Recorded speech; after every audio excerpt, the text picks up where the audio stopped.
The Roger Stone Show on the Red Apple Podcast Network. Welcome back to the Roger Stone Show. Later on in the show, we're going to be visiting with fraud investigator par excellence, Sam Antar, with the latest on the Letitia James case.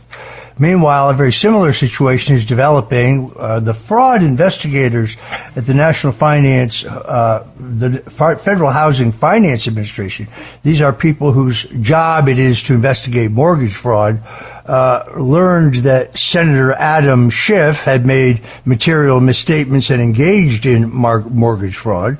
Claiming both his home in suburban Maryland and a one-bedroom condo he has in Burbank, California, as his principal legal residence. That means he got a lower tax break. He got a state tax break. He got a lower mortgage rate, and he got a lower insurance rate.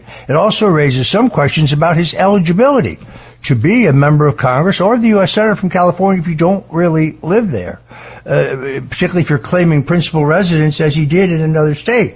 It leaked late last week that the U.S. Attorney for Maryland, no surprise here, a deep stater, and Deputy Attorney General Todd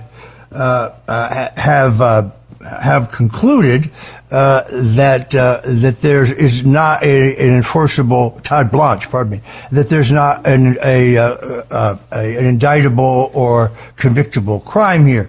But the FHFA director, Bill Pulte, sent a formal letter of referral with all the documents and details to the Justice Department months ago. So I think what Sam Antar is going to tell us is that the facts are what the facts are, and the documents tell the story, not your interpretation of what the documents say.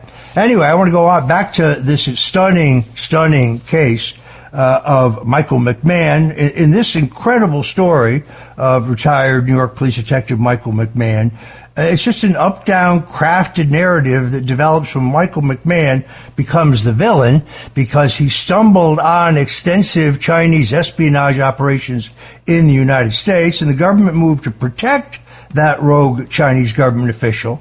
And instead of going after those who embezzled millions and lied to enter the country, they put Michael McMahon in jail and ruined his good name, despite the fact that there is no evidence to support the charges that they hit him with. Violating the Foreign Agents Registration Act, being paid by a foreign government, no evidence of that. And stalking. Stalking? What do private investigators do? It is horrifically contrived. It is a major act of duplicity, and it is an outrage that every American should be upset about. But no one should be more upset than Martha Byrne, because Martha Byrne is the 32-year wife of Michael McMahon. They have 3 children, and those children want their daddy home, and they want to know what happened here. Martha Byrne joins us today in the Roger Stone Show. Oh, good afternoon, sir. How are you? Good. I hope I set that up. We talked about it in the last segment as well. It's a somewhat baffling and complicated case because it is so circuitous and almost Kafkaesque. We are going to prosecute and jail the guy who stumbled into the crime, not the people who stole millions and entered the country illegally just because they're Chinese. Yeah, and I think what's important, too, is that when my husband retired and NYPD, became a private investigator, and when he got this job, in the fall of 2016, it was routine. I mean, this was a routine case. The client called from New York and said that the money had been stolen from a family business from China, but the man had fled to New Jersey, and they wanted to find the money. They wanted to find their money. Very, very, very typical civil matter.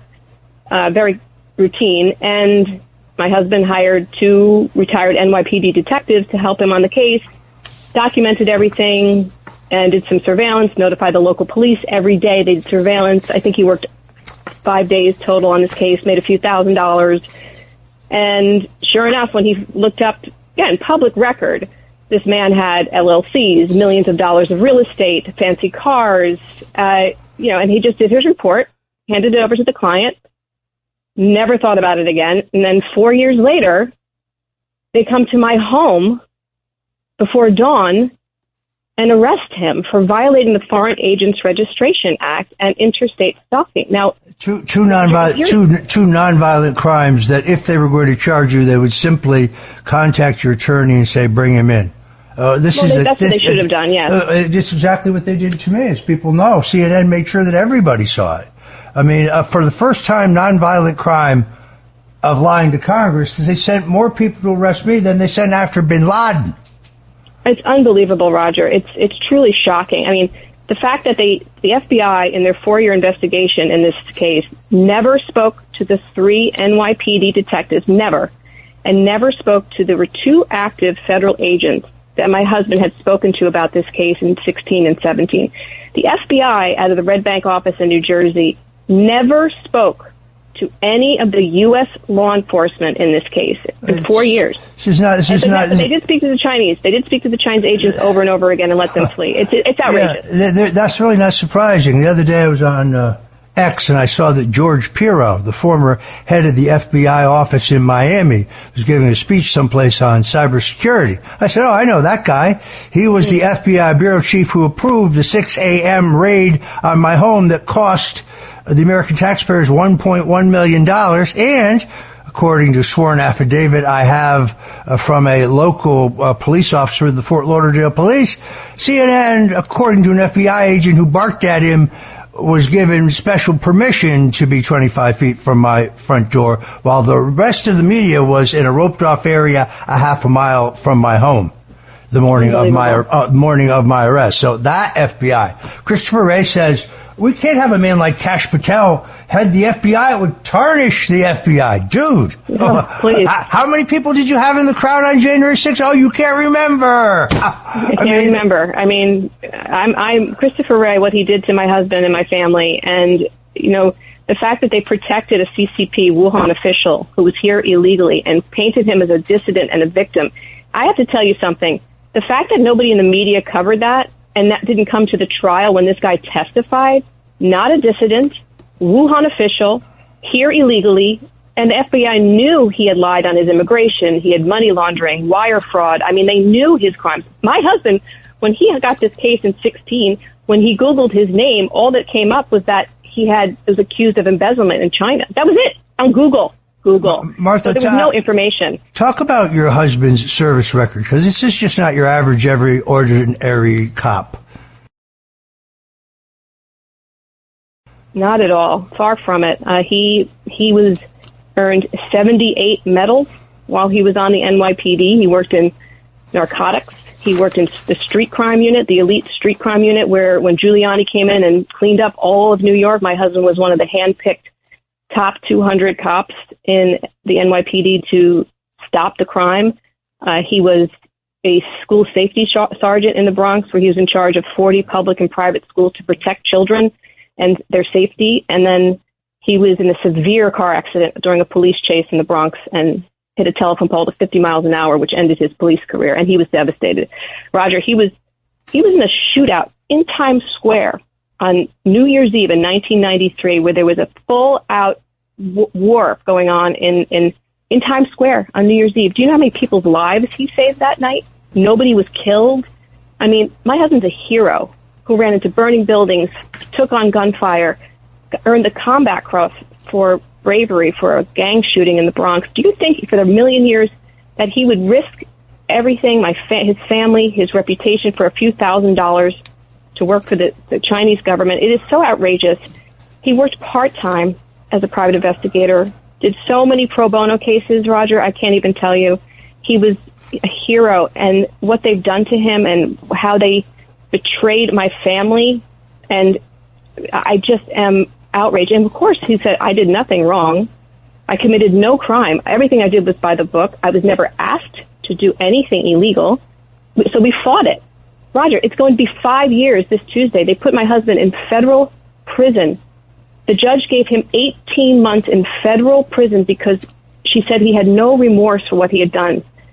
He didn't do anything wrong. And the victims, first of all, did not ask for any jail time for him, no restitution, could not identify him in court that they had followed him, never filed a police report that they had been followed by anybody, couldn't identify the car. There was no record of any kind of stalking. Can you imagine? In a world this could happen? Yes, I've been through this meat grinder. I stood there for 55 minutes while a federal judge told me that I had been convicted of the crime of covering up for Donald Trump, something I was neither charged with nor did the government ever produce any evidence of at my trial. Why? I'll tell you why. Because there was nothing to cover up. The Russian collusion? Oh, that didn't exist. The WikiLeaks collaboration? Completely unproven. Julian Assange said repeatedly in multiple interviews he would release the material on the Democrats and Hillary Clinton in October. Oh, Stone knew that. Everybody knew that. I've seen the system. The judge in my case would not let me argue that I was selectively prosecuted or that my prosecution was politically motivated. Let's see if the judge in the Eastern District of Virginia tells Letitia James's lawyers that she can't argue that. Want to bet that this Biden judge doesn't? And also, Roger, there was no probable cause to open any search warrants on my husband. They knew he was innocent since 2017, and they spied on my family for years with no probable cause. Does this sound familiar, what we're hearing about how there's falsification of evidence at trial? They suppress evidence. We could not talk about my husband's career to the jury. They falsified evidence on the first day of trial. And I thought, how is this possible? Where am I in reality here right now? That, how do you remedy this? It's almost impossible if you don't have the finances. To fight this, as you know, Roger, millions of dollars it costs. But my husband did nothing wrong. And I said, we have to fight this to the end to exonerate and clear your name because you are a hero who sacrificed your entire life, a 9/11 first responder, and this is how you're treated. This is how the DOJ in the Eastern District of New York and a small office in Red Bank, New Jersey can not just destroy our lives, Roger, but the national security of this country was put at risk because they were colluding and helping and assisting these alleged victims with their immigration, with a civil lawsuit against them. And we have documentation that we were not allowed to even ask these alleged victims about on the stand. We were not allowed to ask them about their crimes. Can you imagine charges against a decorated New York police officer in which he is not allowed to discuss his record of service to the people of New York and the many, many times he put his life at risk and the numerous medals and commendations that he won for his bravery in protecting people of New York. But you're not allowed to say any of that at your trial. Martha Byrne has written a terrific book, In the Interests of Justice. You can go online into Amazon or any place where books are sold. It's published by Post Hill Books. It's an eye-opening book. Every American should read this because, well, if it could happen to Martha and her family the way it happened to my family, it can happen to you. If you want to help Michael McMahon, you can go to pipehitters.fund.com. And there's a special page there set up to help Michael McMahon. Let me make sure I got that website. It's the Pipe Hitter Foundation. Pipe Hitter Foundation. Foundation.org. Yes. Yeah, it's the Eddie Gallagher's foundation. The retired Navy SEAL chief that was falsely arrested for murder. He started that foundation and has been supporting us, and they're amazing. So thank you so much. We have to fight. We have to fight so this doesn't happen to more people in the future. Yeah, when I read that it was called the Pipe Hitter Foundation, I thought it was some pro-marijuana group, so I had to look at it. That's a whole other show. I had to put it. I had to take a look myself. All right, I want to thank our guest Martha Byrne. Folks, go to the Pipe Hitter Foundation, pipehitterfoundation.org, and give a generous contribution. Mark and his family, his lawyers have to be paid. His family has to be supported. He is going to be back with us. I have asked President Trump to pardon him. I wrote a long piece on. Thank you. A long piece. You can see it at stonezone.com. Go through all the reasons why he should be pardoned. I hope the president. Thank you. God bless you, Roger. God bless you. I hope he does. If he hears this story, Roger, I think he's going to be outraged. They've done this to an NYPD hero, just like they did it to him, just like they did it to the president. They made up a case and went after an innocent man, and it is outrageous. All right, thank you, Martha. God bless you, folks. You're listening to the Roger Stone Show, and we'll be right back. Thanks for listening to The Roger Stone Show. You can hear The Roger Stone Show Sunday afternoons at 3. If you like the podcast, share it with your friends and listen anytime at WABCRadio.com and download the WABC Radio app. Hit that subscribe button on all major podcast platforms. Plus, follow WABC on social on Instagram, TikTok, Facebook, and X. See you next time for a new episode so you never have to wonder. What the heck is going on here?